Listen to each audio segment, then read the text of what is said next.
Ahora sí. Bueno, y creo que esta es la última. A ver. Sí, perfecto. Muy bien. Amén, gloria a Dios. Bueno, hermanos, esto es algo de lo que estamos haciendo con los refugiados. Habría mucho más para compartir, pero en honor del tiempo también, y no quiero que... Primero no quiero que los líderes que estuvieron en el encuentro, que están mal dormidos, ya más o menos le ubiqué las caras, así que los voy a ir mirando a ver si cabecean ahí. Bueno, quiero reiterar nuestro agradecimiento en primer lugar a los pastores. Gracias Tito y Betty, también y Marcos y Doris, gracias por la invitación. Y para nosotros es un privilegio poder estar en este lugar. Yo quiero invitarlos, y bueno, y gracias el privilegio a conocer la congregación, como dice Gladys, ponerle cara a la congregación y poder conocerlos personalmente, y gracias por todo el apoyo que nos han dado en oración y en ofrendas, que hace que nosotros podamos estar haciendo esta tarea. Yo pensaba cuando estábamos adorando y cuando estábamos hablando, sabemos que la adoración es muy importante, ¿no? ¿Sí? ¿Cuántos adoradores hay en esta mañana acá? A ver, ¿cuántos adoradores hay? Muy bien, la adoración es muy importante. De hecho, un autor, John Piper, bueno, yo le decía Piper hasta que alguien me dijo, no se dice Piper, se dice Piper. Ah, bueno, Piper, bueno. John Piper o Piper, como quieras, él habla de que lo más importante es la adoración, ¿sí? Porque lógicamente, nosotros, como decía Marcos, yo fui un apasionado del evangelismo como Tito, pero un día la evangelización se va a terminar. En el cielo no va a haber que evangelizar a nadie, pero la adoración va a continuar en el cielo, ¿sí? Entonces, Piper, en uno de los libros que se llama Alégrense las Naciones, un libro que te lo recomiendo, él dice que lo más importante es la adoración, porque el gran anhelo de Dios es ser adorado y servido por sus criaturas, por aquellos que Él creó. Porque recordemos que todos somos criaturas de Dios, pero no todos somos hijos de Dios. Criaturas de Dios son todos. Hasta el no creyente, tu vecino que no cree, que despotrica de Dios, es criatura de Dios. Porque fue creado por Dios, pero no es hijo de Dios, ¿sí? Él dice que la adoración es lo más importante. Pero él dice, ¿sabes por qué se necesita la misión? Y yo te pregunto hoy en esta mañana, ¿sabes por qué se necesita la misión? Porque faltan adoradores. Es lo que dice Piper. Se necesita la misión porque faltan adoradores. No, ¿cómo que faltan adoradores? Bueno, en Apocalipsis se nos describe, dice que un día hay una profecía que va a pasar, no es hoy, no es real, pero va a pasar, de que un día va a haber delante del trono y del Cordero personas de todas las tribus, lenguas, razas, adorando al Cordero. ¿Amén? Amén. ¿Hoy eso es real? No, porque hoy muchas etnias no están representadas. Hoy mucha gente de muchos pueblos étnicos no tiene gente convertida. Entonces, como dice mi amigo Jonathan Lewis, él dice que Dios tiene un coro, como un coro, ¿no? Porque dice que están cantando al Cordero de todas las naciones. Pero él dice que en ese coro celestial hay voces que faltan. Faltan algunos sopranos, faltan voces que todavía no han sido alcanzadas. Y para que esa gente sea alcanzada se necesita la misión. Por eso, sin misión no hay adoración. Piper dice, lo más importante es la adoración. Dios anhela ser adorado por todas las personas, todas sus criaturas, todas las personas que Él creó. De hecho, sus hijos lo adoran, pero Él quiere que aún los que no lo conocen lo puedan llegar a conocer. ¿Y de qué manera lo vamos a lograr? Como dice Pablo. Pablo dice, ¿y cómo irán? Si alguien no los envía. Pero ¿y cómo la gente va a conocer si no hay quien le predique? ¿Y cómo predicarán si no fueren enviados? Entonces es tan importante el poder entender que la misión o el evangelismo, el llevar la palabra a otras personas, es poder permitir que una persona que no conoce a Dios se pueda convertir en un adorador del Padre. ¿Amén? Amén. Y qué importante, mi hermano, es el evangelismo. Yo creo que es una de las claves. Me acuerdo ahí cuando Marcos decía eso, Yo tengo 10.000 defectos y muchos, y Dios me tiene que seguir perfeccionando, pero creo que una de las cosas que si pudiera decir, no sé si decir virtud, pero que en mi adolescencia tenía, era que tenía una pasión evangelística, y sin que los pastores me digan, en ese tiempo yo era un adolescente, me iba a veces acompañado con amigos, a veces iba solo, pero íbamos a evangelizar a la plaza. Íbamos a evangelizar la plaza. Nadie nos mandaba, no nos decían vaya. Nosotros íbamos a evangelizar la plaza. A la gente que estaba en el banco, ahí nos íbamos, evangelizábamos. Y descubrimos un método que nos resultaba en ese tiempo, porque la primera quedaba cerca de la plaza. Íbamos, y la reunión era ponerle a las 7 de la tarde, nosotros nos íbamos a las 5 a la plaza. Entonces a la gente le hablábamos y le decíamos, mira, en un rato va a empezar la reunión. Así que andá y visitanos. Entonces empezamos a hacer eso y tenemos testimonio. Yo quiero animarte a que te animes a pedirle a Dios que te use en el evangelismo. A veces yo veía cómo el Señor me decía, arrímate a este que está acá y hablale. Y uno ve cómo Dios te da citas divinas y te ayuda a conectar con gente cuando uno se dispone para ser usado por Dios. ¿Amén? Y yo no era, mira, era un adolescente, no tenía mucha formación en muchas cosas, pero creo que lo que Dios usaba era la disposición de ser usado por Él. Porque la obra en definitiva la hace el Espíritu Santo. ¿Amén? Amén. Muy bien. Dice Marcos 3, 13 y 14 que Jesús no llamó cristianos. No lo vamos a leer el pasaje, pero dice que Jesús llamó a los que Él quiso y dice que llamó a 12. Dice que los llamó para que estuvieran con Él y para enviarlos a predicar. Y yo quiero recordarte, este no es el pasaje principal del que vamos a ver hoy, pero quiero ir introduciendo y decirte que, en primer lugar, Dios llamó discípulos, no cristianos. Porque la palabra cristiano hoy es una palabra que ha perdido mucho el valor y el sentido. Hoy cristiano es cualquiera. Te vas a una cárcel, son todos cristianos. Te vas a la calle y te van a decir la gente que es cristiana. A alguien le vas a preguntar, ¿sos cristiano? Y en muchas provincias, hasta en el norte, cristiano es símbolo de decir una persona. Y te van a decir, ¿qué te crees? ¿Que soy un perro? Soy un cristiano. Porque dicen, este cristiano, esta persona. Entonces la palabra cristiano es una palabra que no dice mucho. Porque si cualquiera es cristiano, entonces la palabra cristiano perdió sentido.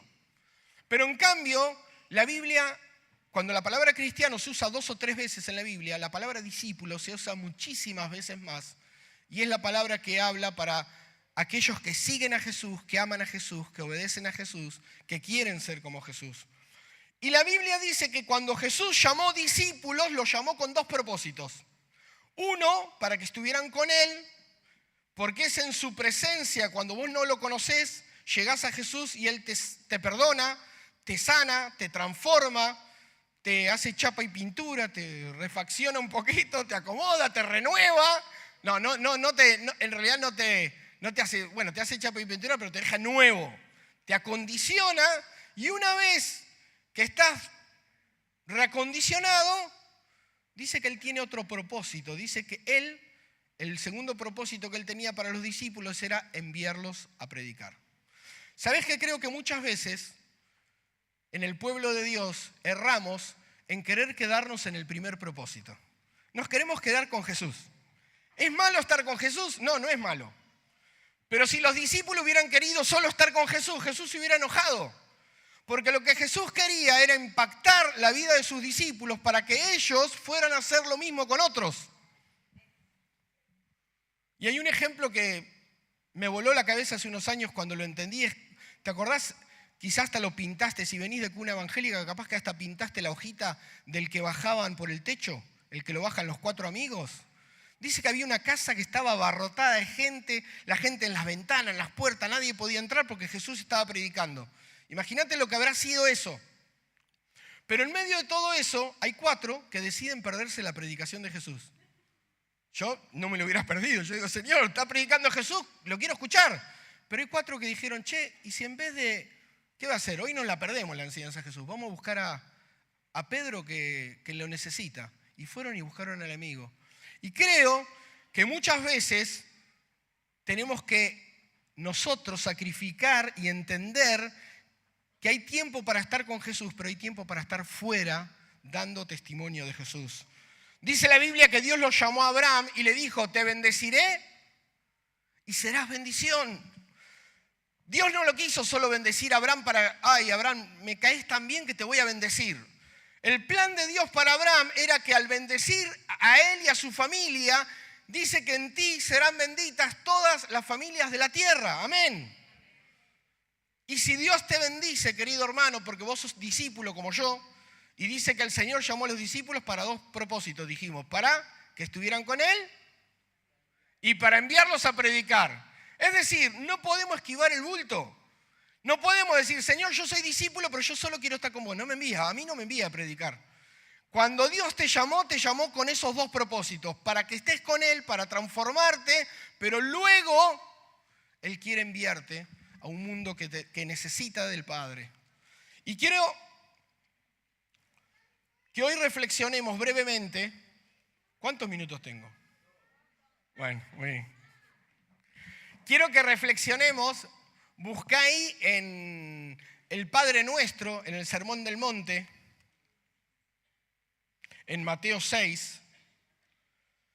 Tenemos la oración del Padre Nuestro y quiero invitarte a reflexionar brevemente en este pasaje. Y uno dice, pero el Padre Nuestro para hablar de la misión pareciera que no tiene mucho que ver. Muchas veces creemos que la base bíblica para la misión son solo algunos pasajes de la Escritura como Mateo 28, Hechos 1:8, algunos pasajes de Marcos, y pensamos ir por todo el mundo y predicar el Evangelio. Está bien, ¿sí? Pero la base bíblica de la misión, muchas veces cuando doy teología de la misión, a mis estudiantes les digo, ¿cuál es la base bíblica de la misión? Y muchos me dicen eso, Mateo 28, Hechos 1:8, y están bien, no está mal eso. Pero no está totalmente completo, porque la base bíblica de la misión es toda la palabra de Dios. Amén.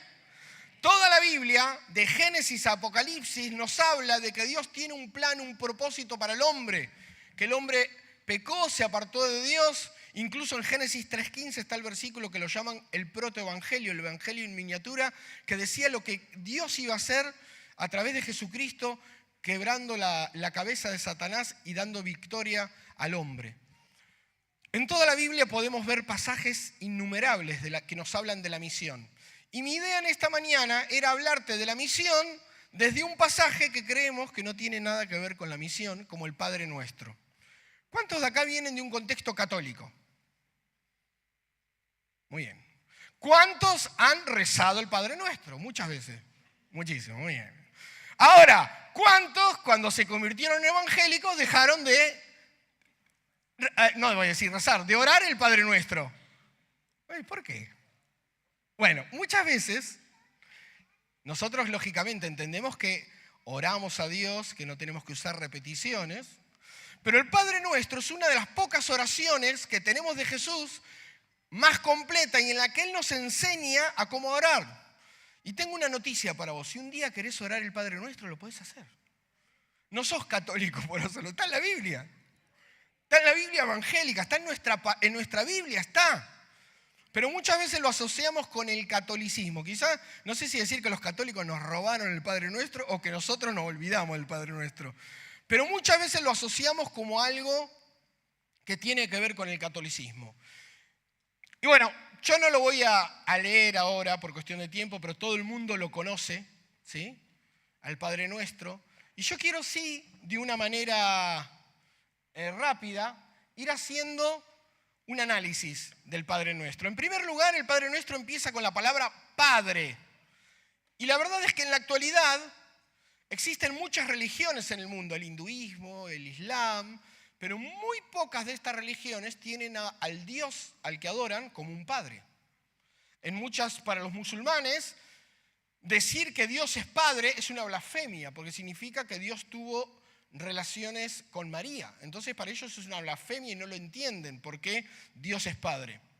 Incluso hay un tema, muchas personas hoy adoran o son devotas a muchas distintas religiones y rezan a santos y a deidades, pero la Biblia, lo importante es que la Biblia nos dice que tenemos que orar, ¿sí? Nosotros tenemos que orar al Dios que es nuestro Padre, que es un Dios que no solamente es un Dios distante, que no es un Dios que está lejos, que no es un Dios que no se preocupa de las preocupaciones de sus hijos, sino que realmente es un Dios interesado, un Dios que nos ama, un Dios que se preocupa. Y también es interesante que Jesús enseña a orar al Padre. Y esto quizá es un detalle. Nosotros adoramos a un Dios trino, Padre, Hijo y Espíritu Santo, y nosotros cuando oramos podemos decir, Padre, te alabo, Señor, podemos decir Jesús, gracias, o podemos decir algo, orar al Espíritu Santo. Pero creo que muchas veces cuando oramos de manera mecanizada, ¿sí? Porque no habría ningún problema en nuestra oración de orar al Padre, a Jesús o al Espíritu Santo, pero muchas veces en nuestra oración mecanizada usamos muletillas, ¿sí? Estamos acostumbrados a usar muletillas. Y muchas veces una muletilla común, oramos a Jesús, Señor Jesús, y cuando terminamos, ¿qué decimos? En el nombre de Jesús. Pero ¿y si le estamos orando a Jesús? O sea, cuando oramos al Padre, le decimos, Padre, vengo en el nombre de Jesús, ¿sí? Esto es un detalle, pero que no le hace, pero para ver cómo muchas veces, si estamos orando a Jesús, podemos decir, en tu nombre, Señor, pero muchas veces estas cosas hacen que nuestra oración sea más aprendida por repetición, que quizás más o menos lo que a veces uno le critica al católico, y lo que te quiero animar es que podamos orar más entendiendo lo que oramos, ¿sí? Podés orar, Padre, te alabo, Señor, te alabo Jesús por haber muerto por mí en la cruz, te alabo Espíritu Santo, pero que entendamos eso, ¿no? Que muchas veces Jesús, su modelo fue orar al Padre, y luego también podés orar al Espíritu Santo, a Jesús mismo, que es el autor de nuestra salvación y que tanto nos ha dado, ¿no? Y en esta oración, la segunda cosa que me llama mucho la atención, no solo que la gran figura de Dios es como de un padre, como alguien que te ama de una manera extraordinaria, y creo que lo que Dios tiene también que hacer en muchos de nosotros, quizá, o personas que han tenido una figura de padre difícil, a veces te puede costar ver a Dios como un padre. Pero es algo que tenemos que pedir a Dios que sane en nuestro corazón. Si Él es un padre, perfecto. Y si vos tuviste un padre que tuvo sus carencias, que tuvo sus falencias, o quizá no tuviste padre, que vos sepas que en Dios podés encontrar ese padre perfecto, ese padre que te ama, que te escucha, que te entiende. Pero una de las cosas que más me llamó la atención al empezar a leer y estudiar la oración del Padre Nuestro, es que te diste cuenta que nos enseña a orar Padre Nuestro. ¿Y por qué Jesús no les enseñó a orar Padre Mío? No sé, porque él podría haber dicho, cuando ores, orá, Padre mío, que estás en los cielos, ¿sí? Pero el Señor, cuando enseñó a orar a los discípulos, les enseñó a orar Padre Nuestro. Y creo que una de las cosas por las cuales el Señor Jesús le enseñó a sus discípulos a orar Padre Nuestro, es primero para quitar la atención de nosotros mismos y que también entendamos que tenemos que reconocer que el Dios al que yo sirvo y amo también quiere ser Padre de otros. Que tenemos que quitar la atención de nosotros mismos y hacernos propietarios exclusivos de Dios, ¿no? Es como el hijo único que dice, no es mi papá, es mi mamá, ¿no? Y uno de los problemas más grandes si sos padre y madre, cuando tuviste tu segundo hijo, quizá el problema ahí con el primero, ¿no? Cuando nació el hermanito. Hay un problema, una lucha de poder bastante grande. A veces más fuerte y a veces no tanto. Pero bueno, ¿por qué? Porque viene alguien a quitar la atención de papá y mamá. Entonces tenemos a veces casos del hermanito que le pega, cuando la mamá le ve, le pega al bebé o le hace cosas porque tiene celos, porque él era la atención y a partir de ahora toda la gente viene y le trae, normalmente, que está muy mal hecho. Cuando vamos a un bebé, llevarle un regalo, si ahí tiene otro hermanito, llevarle algo también, porque eso es parte de formarse en la vida. Pero bueno, eso hace que haya una lucha interior en ese primer hijo. ¿Por qué? Porque ahora tiene que compartir a mamá y papá. Y él no lo quiere compartir, él quiere que sea de él. O mamá y papá quieren que sean de él. Y el Señor, creo que cuando nos enseñó a orar Padre Nuestro, nos enseñó a orar así para desterrar de nosotros ese espíritu que tenemos o esa idea de individualismo y derribar las barreras que hay entre nosotros. Al decir Padre Nuestro, también nos hace recordar que somos parte de una comunidad mesiánica de Cristo y que somos parte de la comunidad del reino. ¿Amén?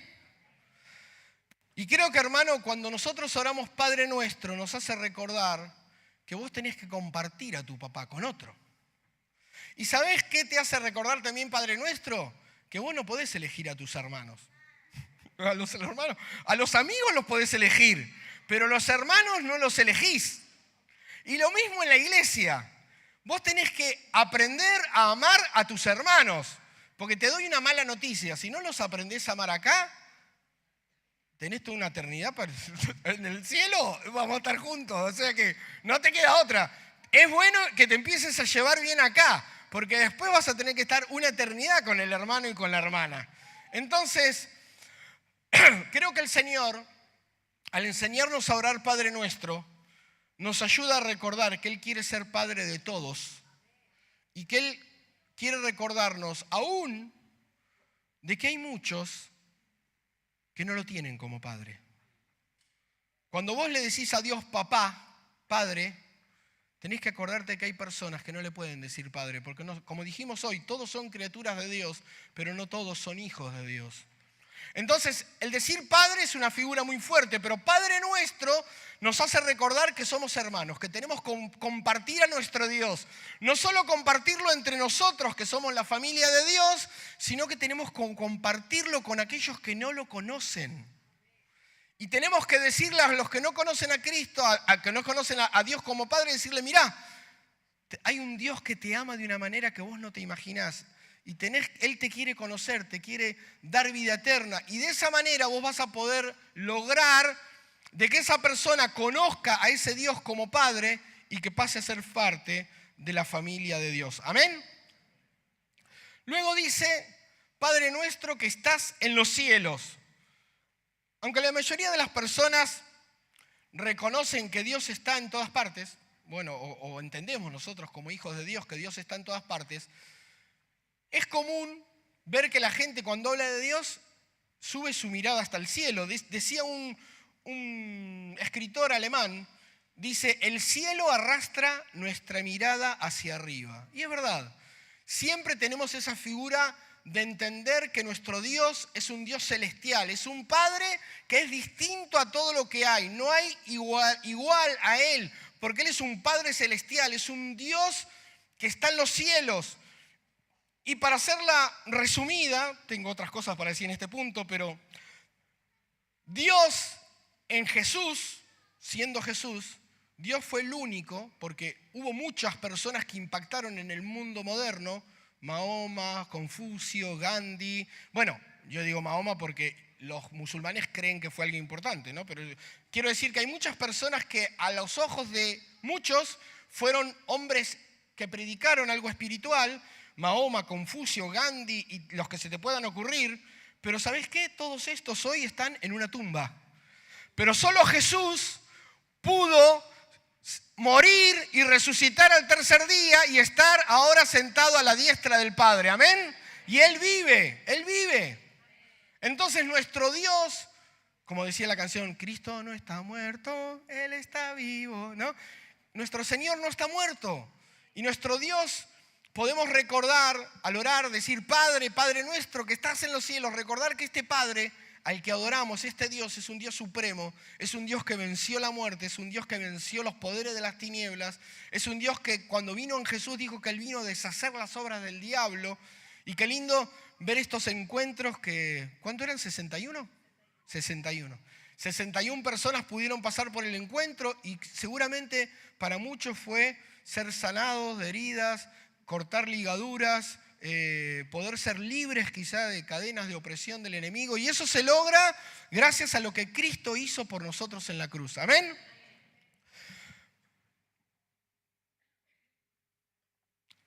Sigue diciendo la oración, santificado sea tu nombre. Al pensar en esto, muchas veces se piensa, porque dice, Padre nuestro que estás en los cielos, santificado sea tu nombre. ¿Cuál es la primera petición?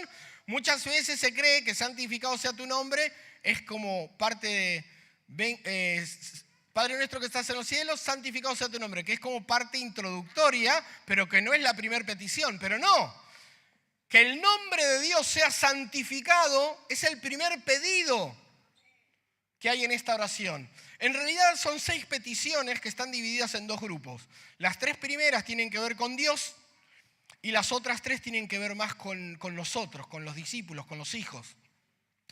Entonces el primer pedido que Jesús nos enseñó a orar es pedir que el nombre de Dios sea santificado. ¿Amén? Amén. Y muchas veces al pensar en la santidad, solemos pensar, la santidad tiene 2 aspectos, 2 significados a los cuales se refiere en la Biblia. Pureza, ¿sí? Que Dios es santo porque es puro, no tiene mancha, no tiene pecado. Pero en primer lugar, el significado de la santidad no se refiere tanto a eso, sino que el hablar de que Dios es santo es hablar de que Dios es otro, es diferente, que no hay nada como Él, que es alguien que es separado. ¿Sí? ¿Hasta ahí me seguís? Porque cuando la Biblia habla de nosotros que somos santos, yo te digo que nosotros no tenemos pecado. Sí, tenemos.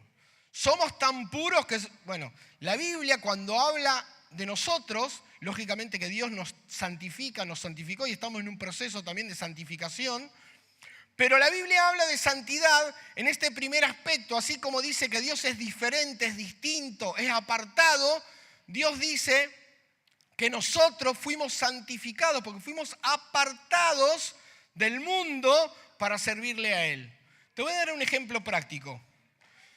En el tabernáculo había distintos utensilios en el lugar santo. Había, por ejemplo, el candelabro. Ese candelabro lo hacía un artesano que hacía otros candelabros para las casas también.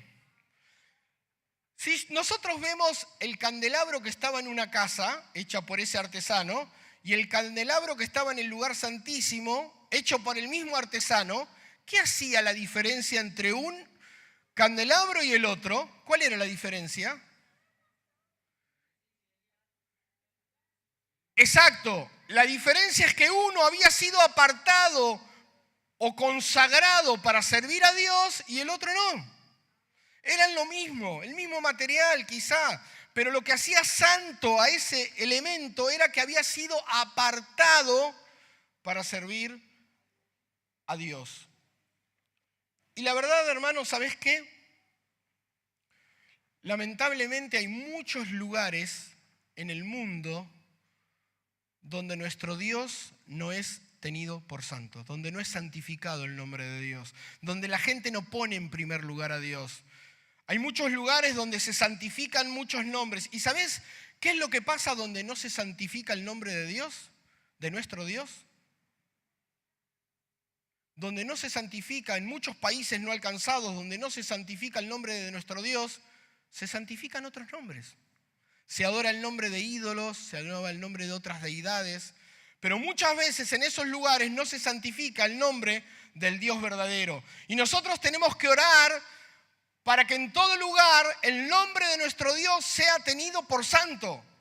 Orar que el nombre de Dios sea santificado, de alguna manera, es una oración misionera pidiendo que el nombre de Dios sea tenido como el primero, el único, que sea apartado, que sea distinto.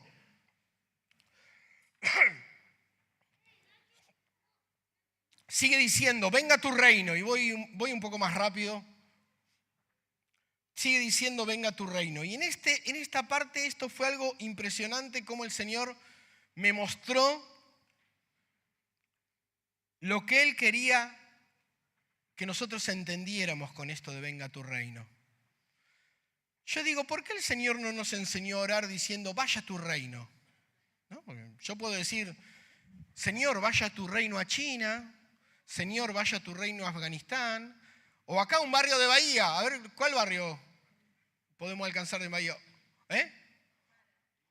O otro pueblo cerca de Bahía, que no sé, Torquín, Médano. Señor, vaya tu reino a Médano. vaya a tu reino, y oramos, Señor, vaya a tu reino a Médano. Bueno, en realidad es una posición media fácil, decir, Señor, vaya, ¿no? Yo estoy en mi casa y oro, Señor, vaya a tu reino allá, vaya a tu reino allá. Pero el Señor nos dijo que tenemos que orar, venga a tu reino. ¿Y cómo puedo orar, venga a tu reino? Estando en el lugar donde quiero que el reino de Dios esté.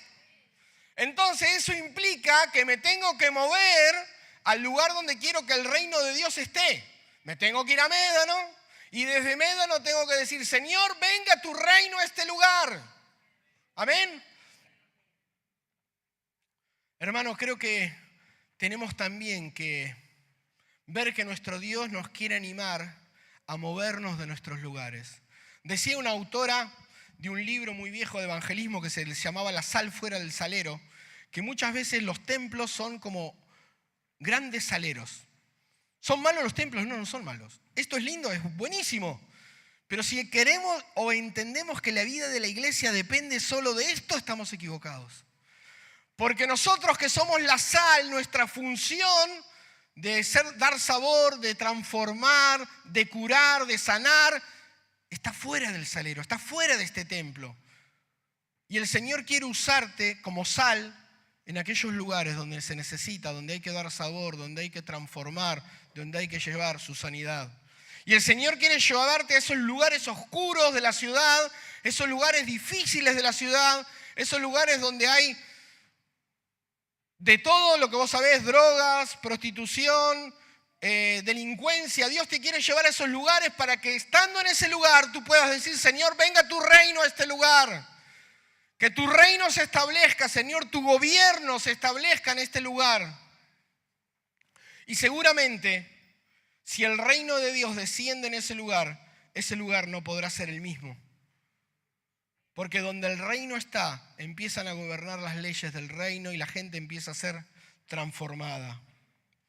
Dice también, hágase tu voluntad en el cielo como en la tierra. Tengo una pregunta, ¿cómo se hace la voluntad de Dios en el cielo? ¿Cómo se? ¿Cómo? Absoluta. O sea, Dios dice algo y se hace. Yo siempre digo un ejemplo, por ahí medio gracioso, pero vos imaginate si los ángeles fueran como nosotros. Entonces Dios le dice, anda a rescatar a aquel que va a tener un accidente, anda a cubrirlo. Y el ángel le dice al otro, pero mejor tomemos unos mates primero.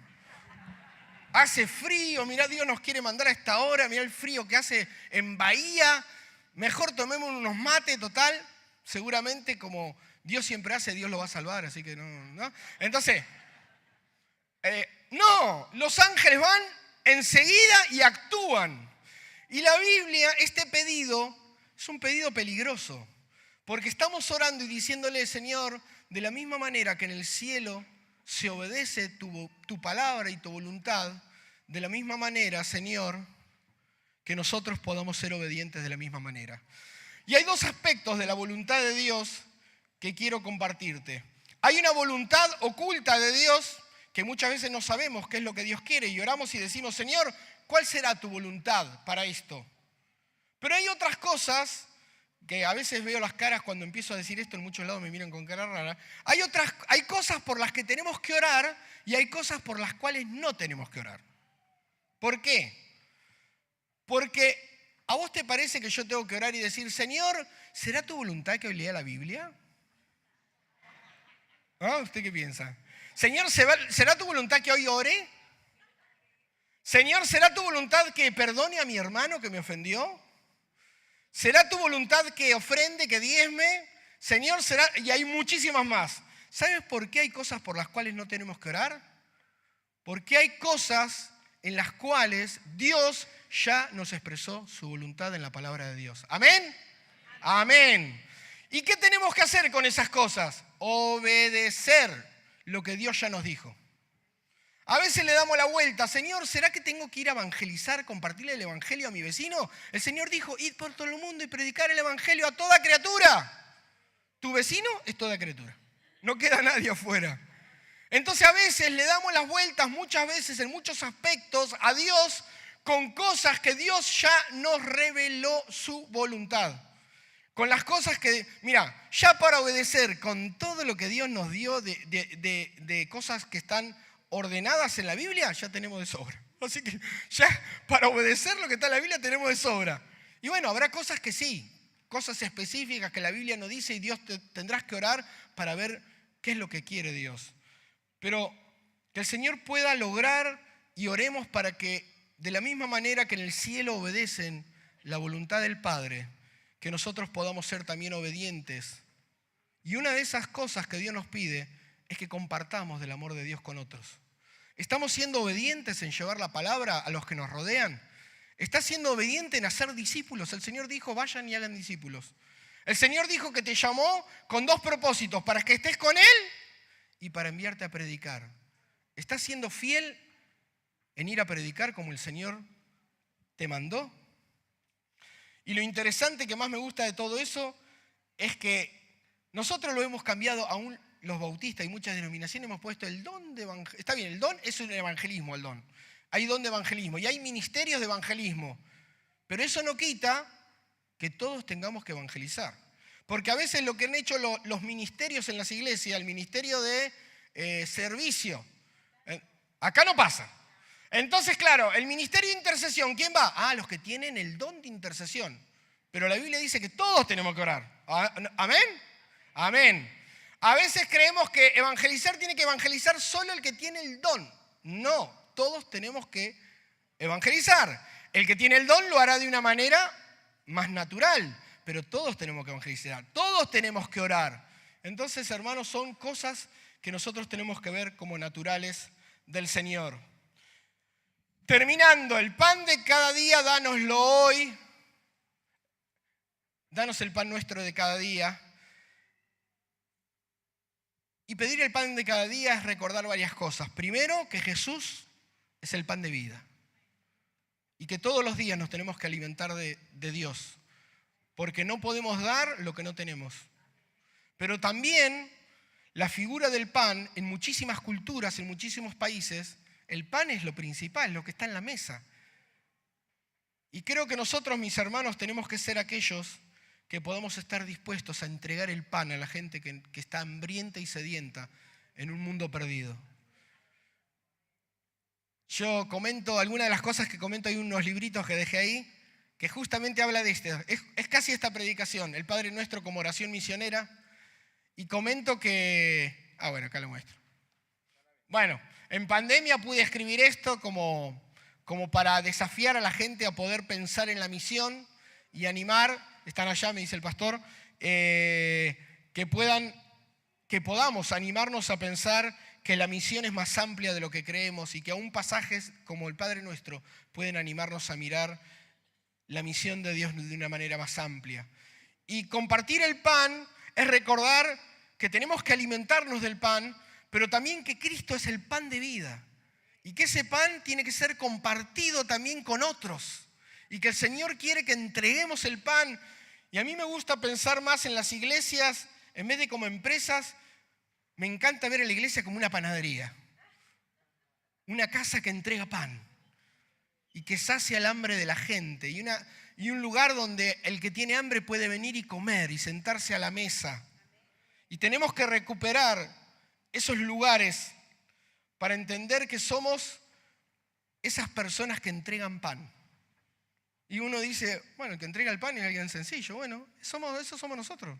Nosotros somos personas que llevan el pan de vida a los hogares. Me faltó uno. Perdona nuestras deudas como nosotros perdonamos a nuestros deudores. Qué importante, mi hermano, es el perdón. Si no perdonamos, no podemos recibir perdón. Y quizá esto puede parecer muy radical, pero te voy a leer un versículo. Dice Mateo 6, 14 al 15. Porque si perdonáis a los hombres sus ofensas, os perdonará también vuestro Padre Celestial. Pero si no perdonan a los hombres sus ofensas, tampoco vuestro Padre Celestial os perdonará vuestras ofensas. ¿Quiere decir la Biblia que si yo no perdono, Dios no me perdona? Es lo que dice la Biblia. Si vos no podés perdonar a alguien, estás impidiendo que Dios te perdone a vos. Entonces es importante soltar el perdón, soltar el rencor y perdonar para poder recibir perdón también de otros. Y una comunidad, una iglesia terapéutica, las iglesias como comunidades terapéuticas que reciben a los enfermos, la iglesia como una comunidad de perdón, donde el que viene no se siente juzgado, sino que se siente perdonado. ¿Sí? Si acá viene alguien muy diferente, no sé, si entra un travesti, que se sienta que es un lugar donde no lo juzgan.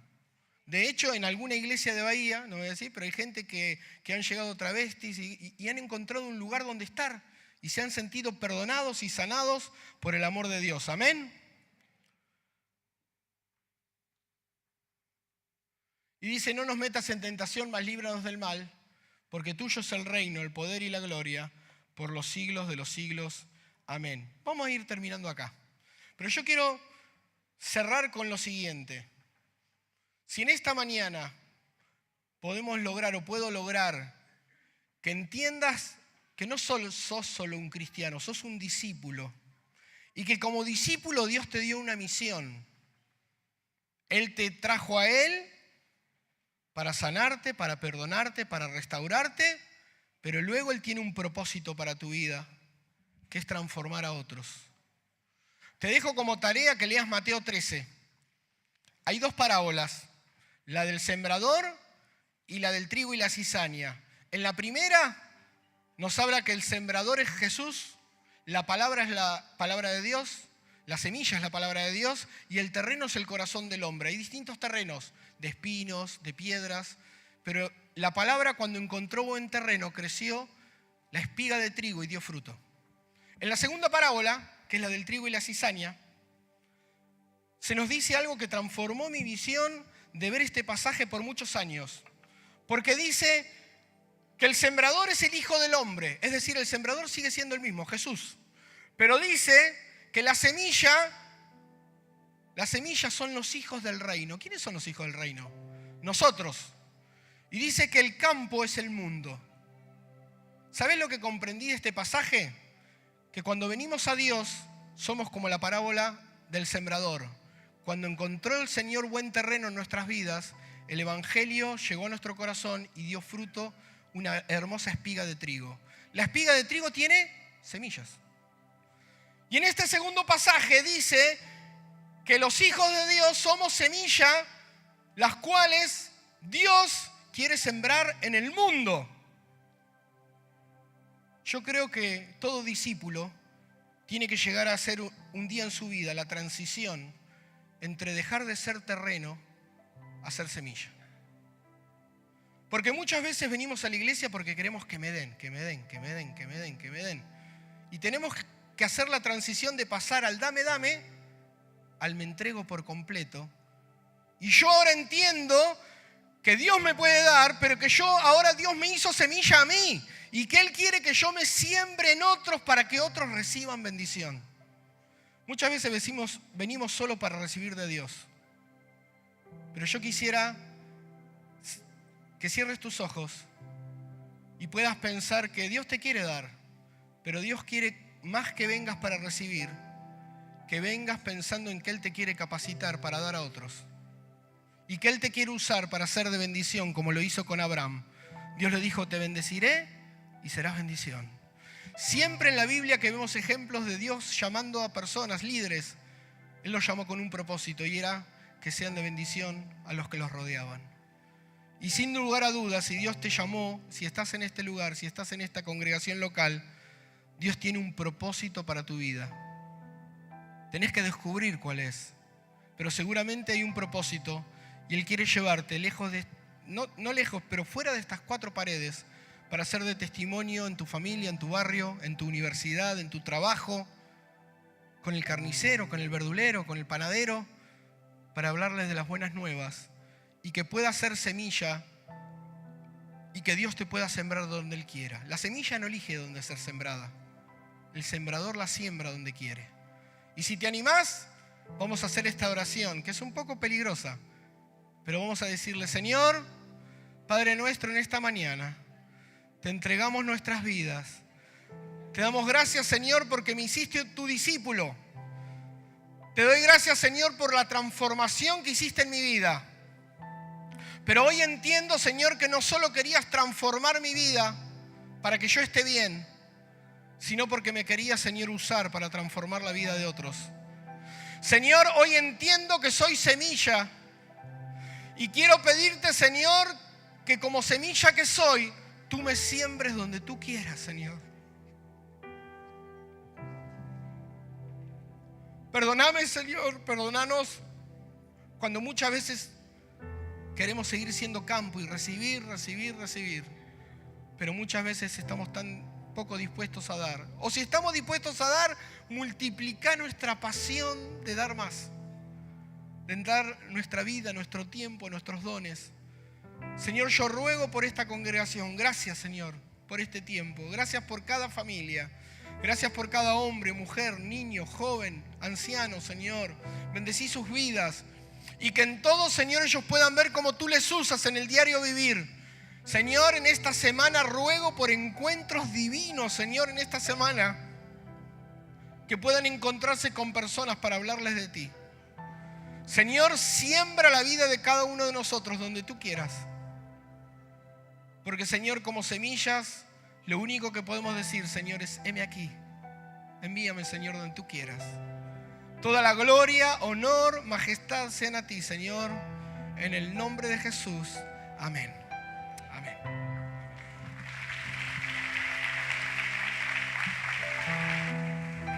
Te adoramos, Señor.